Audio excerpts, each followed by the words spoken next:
샬롬! 저는 서울대학교 CCC 정우성 순장입니다. 다들 방학은 잘 지내고 계신지 궁금하네요. 제 이야기를 좀 하자면 저는 국내 러시아인 선교에 다녀왔습니다. 그래서 러시아식 이름도 있는데요. 저는 세르게이라고 합니다. 오늘 하루도 말씀으로 시작하시는 여러분을 환영하고 축복합니다.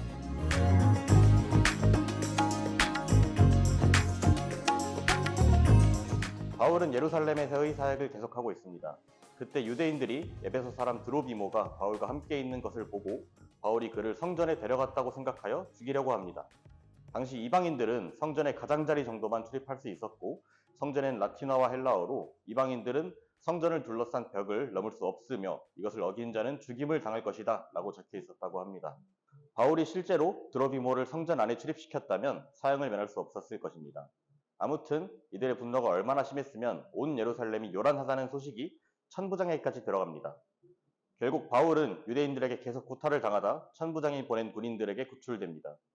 이때 폭행이 얼마나 심했으면 바울이 군사들에게 들려갔다라고 표현이 됩니다. 유대인들은 이것으로도 그치지 않고 계속 따라가면서 바울을 없이하자라고 외쳤다고 합니다. 저는 오늘 본문을 묵상하며 유대인들의 태도가 가장 눈에 띄었던 것 같습니다. 유대인들의 태도에는 이미 모순점이 있었습니다. 그들은 바울이 성전을 더럽히고 있다고 고발했습니다. 그러나 그 고발은 바울이 자신을 깨끗하게 하기 위해 정결의식을 진행하고 있던 도중에 일어났습니다. 그들이 바울이 성전을 더럽혔는지에 대해선 관심이 없었던 것입니다. 그저 바울이 전하는 신앙이 그들을 위협하고 있었고 따라서 바울을 고발할 구실을 찾고 있었던 것 같습니다.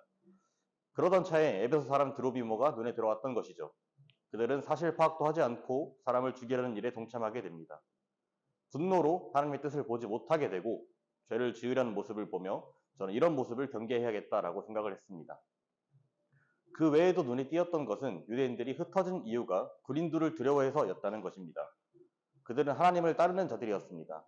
우리는 하나님 외에 다른 대상을 두려워해서는 안 됩니다. 예수님께서는 누가복음 12장 4절에서 너희에게 말하노니 몸을 죽이고 그 후에는 능히 더 못하는 자들을 두려워하지 말라. 곧 죽인 후에 또한 지옥에 던져넣는 자를 두려워하라고 말씀하십니다. 하나님의 뜻을 따르는 우리는 오직 하나님만을 두려워해야 합니다. 그러나 유대인들은 로마 군대가 오자마자 바울 치기를 그칩니다. 그저 군대의 뒤를 따라가며 소리칠 뿐이었습니다. 그들이 진정으로 하나님을 따르는 사람들이고 바울이 진정으로 죄를 지었다고 확신했다면 그리고 그 죄가 그들이 가장 신성시하는 성전을 더럽힌 것이었다면 고작 로마 군대를 두려워해서는 안 됐습니다. 당시 예루살렘의 천부장이 거느리는 군대는 보통 760명의 보병과 240명의 기병 정도였다고 합니다. 그러나 구약의 역사에서 하나님은 그보다 훨씬 더 큰 군대도 정말 가볍게 격파해 주셨습니다. 그러나 당시 유대인들은 하나님보다 로마 군대를 더 두려워했던 것입니다. 이런 모습들을 보며 항상 마음속의 우선순위를 잘 잡아야겠다라고 생각을 했던 것 같습니다. 당시 유대인들은 성경적 지식이 매우 뛰어났습니다. 고작 저 같은 사람은 물론이고 요즘 기독교인들 중 유대인들보다 구약 성서에 대한 지식이 뛰어나다라고 말할 수 있는 사람이 많을 것 같진 않습니다. 그러나 그들은 중심을 잡지 못했습니다. 찬양의 열기라는 찬양에서 이런 가사가 나옵니다. 뜻없는 열정보다 중심을 원하시죠. 그들은 중심을 잡고 있지 못했습니다.